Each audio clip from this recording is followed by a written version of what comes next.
there, welcome to, Pressure Canning 101. I am on a mission to get as many people as I can to start preserving their own food. And I know pressure canning, it can be a little scary. And so I just wanted to do a video with the ins and outs of pressure canning. And obviously the first thing you're gonna need, it's a pressure canner. Now, I always say that you don't have to be a homesteader, or you don't have to have a garden that produces hundreds and hundreds of pounds of vegetables to preserve. You can just preserve for your family so that you have food that you can trust and know what's in it and know where it came from. And it's also, it costs a lot less too. So if you're just canning just for your home and you're not doing lots and lots of canning, they have electric pressure canners. And I'm not talking about the Instapot that has a pressure canner setting. I've heard up and down things on that, so I'm just not going to comment on that. But they have pressure canners that are just electric pressure canners, and that's all they do. And honestly, I think they're a great little investment. I think you can do up to 4 quarts in them. But the greatest thing about those is you pretty much just say, this is how long, and walk away, and you don't have to monitor it or anything, and it does everything for you. So I really think that, even if you want to get started, then I think that they're a great investment. But if you want a pot, you have to think about the kind of stovetop you have. So this one here, is glass, then they have the induction, and then of course on the boat I have gas. So I wanted a pot that had a bottom that could do all of that. So this, sorry, let's make it a racket. This pot can go on all 3 of those. So that's important. Your pressure canner is going to have this that sits down inside here. And this is so your jars don't touch the bottom. You never want your jars to touch the bottom of your canner, your water. You don't put a whole ton of water in here. For this one, I normally do like 4 quarts of water. It's okay if the water comes up to about like here on your jar. You don't want the water way up here on your jar because that can cause siphoning. The water kind of shoots up through there and it can cause you to lose some of your product. So it doesn't take a whole lot of water. Now, then you've got your tops. Now, this is another thing that's different depending on the kind of canner you have.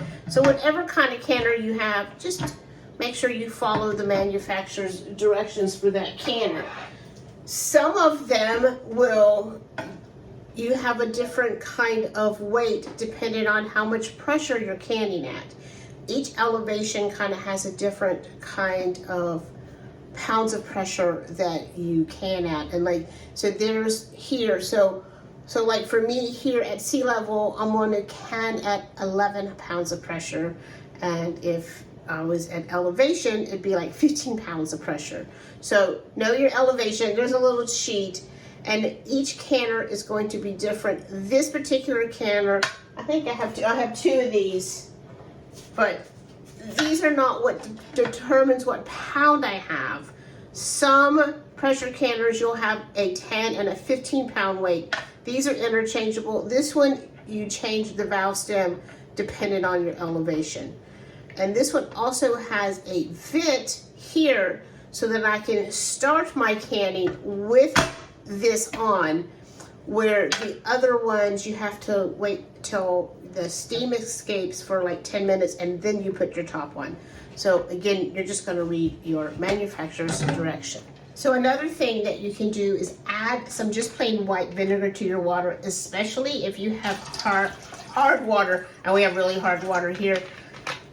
It will help keep your jars from having all the white kind of spots all over them. Now here's the thing about your water temperature.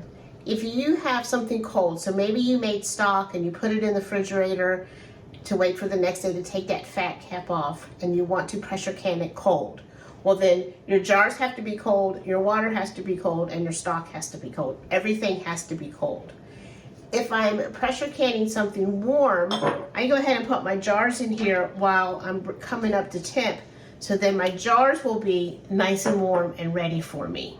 So mine just locks on the handle here. Some of them have the things that you bring up like this to lock in place. Now, aside from your canner, you don't need too awful much equipment. You do want a wide mouth funnel and a good ladle. And then this is so that you can pick up your jars. And this, I think, is very crucial because you're going to be bringing these out of something very hot, whether you're water bath canning or pressure canning. So one of these I think is invaluable.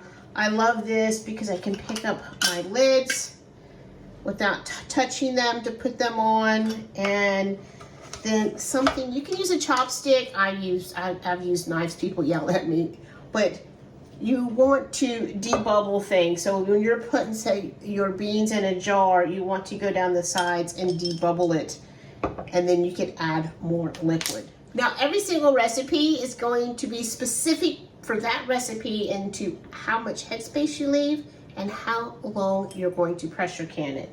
So for stock, this is chicken stock that I did. Chicken stock is easy. This is 20 minutes under pressure. If you're doing something like beans, this is 75 minutes under pressure. There's also a list, and I'm going to put that on the website, for things that you should never pressure can, like pasta, because pasta is going to expand in there, and we don't want to do that.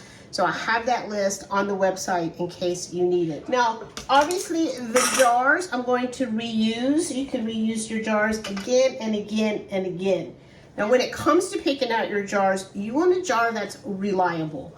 You don't want to go to the dollar store and buy jars that are made for decorations. You want a jar that's made for canning, because if you just buy like a generic jar, you're going to have issues. The same goes for your flats. Now, these are Azure standards. Absolutely love them. I absolutely love the anchor hooking, and I do use the ball jars. Now, when it comes to your flats, this is superb, which I have never had one of these fail. Never had a superb flat fail. And I also like the 4 jars. I think they're amazing. And the ball flats, I have had failure rates with those. So, and another thing, obviously, is to cleaning your rims after you fill your jars, just like for water bath canning. I just have a piece of my cheesecloth. If it's something sticky like barbecue sauce, I definitely want to use some vinegar. If it's not sticky, you can just go plain water. Now, you're gonna want a towel to set these on. When they're coming out of the canner, you're gonna want to set them on a towel. They need to sit for 24 hours to cool down. Now, I always put mine on a tray because I like to move them out of my work surface. After that 24 hours, the next day, you're going to want to remove the rings. Here's one. You don't want to store these with your rings on. You're going to want to label and date them, and you're going to want to remove the rings. Now, they're going to pop, and popping is a good sound. To know that you have a good seal, you're going to be able to pick them up by the flat, and there's not going to be any movement in here. It's not going to be jumping up and down on you. And the reason we want to remove your ring is because if you store it like this, and for whatever reason it unsealed itself, because this ring is on it, it can actually reseal itself. But then you've had a product that's been unsealed and resealed, and you're not going to know it till you open it. So it's better to take these off and not store them with the rings on. Another thing before you store these in your pantry is to wash them. Warm soapy water and wash your jars. You can get siphoning when you pressure can. So in case there's any food on the outside, you want to make sure that you wash your jars, and this is just gonna keep them nice and clean in your pantry. So we're over here at the stove waiting, and this is just how my particular pressure canner works, and I am just waiting for it. You can hear it starting to get hot, but we're still sitting at 0 here. So for me at elevation, I'm waiting for it to come up to 11 pounds of pressure. Another thing that I like to do is put my flats in some water, just put that on the stove, warm, just to keep it warm and sanitize them, and it also makes that wax a little soft. All right, so you can see we're starting to dance here, and I am right at 11 pounds of pressure. Now, for me, I know on this stove that I can move this between the 3 and the 6 so that I can maintain that pressure. It's okay to go over that pressure once you start your timing.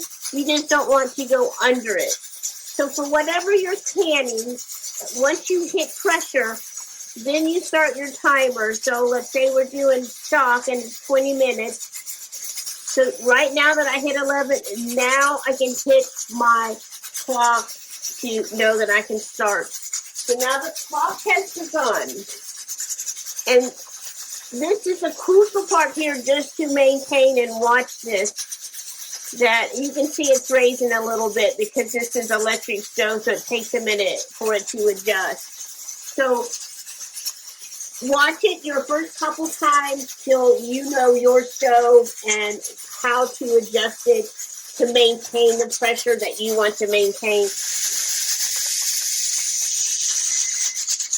So now when my timer goes off, I'm going to turn the heat off. And for this stove in particular, I'm going to move it to a cold burner. And now, the important thing is we don't touch anything, we don't open anything. We wait till this goes all the way back to 0 and let it come, let the pressure release all on its own. So as soon as this comes to 0 and the pressure has been released, you can then open it and with your handy dandy grabber, remove your jars onto your towel to cool. Well, I hope that that took some of the mystery out of pressure canning. Pressure canning is really not hard. It's just more precise than anything.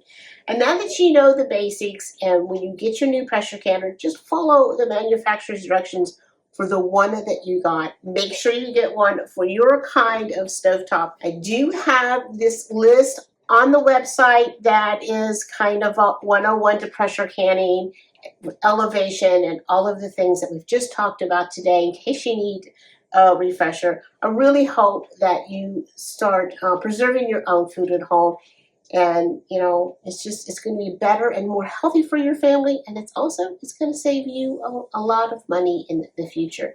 So leave me a comment if you think you're ready to start pressure canning and how it goes for you. Pressure canning recipes are coming, so I'll see y'all later. Bye.